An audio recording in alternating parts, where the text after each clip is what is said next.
Meron tayong beef caldereta at kanin tayo.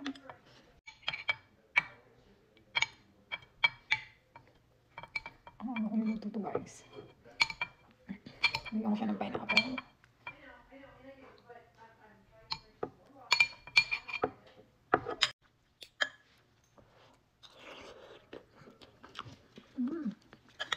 Sarap niya.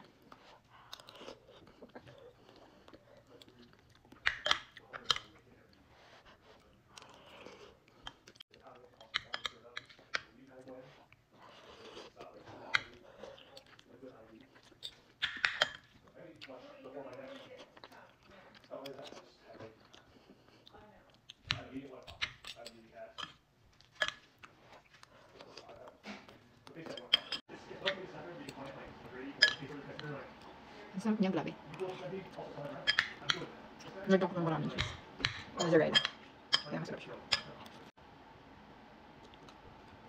Ito pa yung kanin, kulang. Hindi kasi ganun kakanin dito.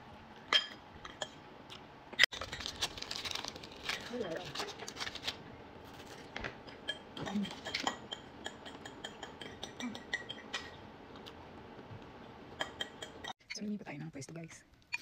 Umapa kong kanin. Maganda akong maluto yung kanin. Nagluto kong kanin. Usually kasi first and last meal ko na ito.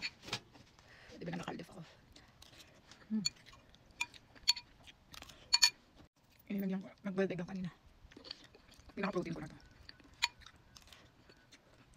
Ang sarap na pagkakagawa ko sa sauce niya kasi. Lagyan ko ng pineapple. Tapos yung mga bell pepper ko. Galing garden. Kain ko yung stocking work ko dyan.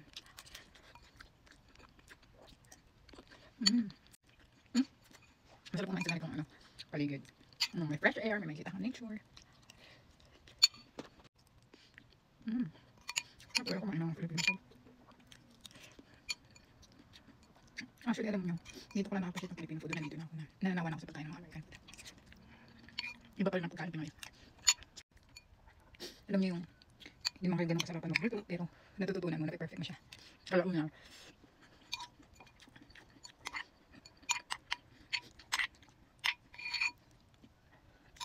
nakakasawa din kasi yung puro steak nila, which is atin cravings. Cravings, tsaka hindi naman lahat nakaka-afford dun sa Pilipinas, diba? Yung mga steaks. Kaya yun ang mga cravings sa Pinas.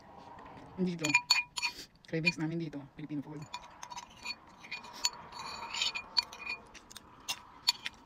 So, ayun lang guys, para taksan niyo yung balik.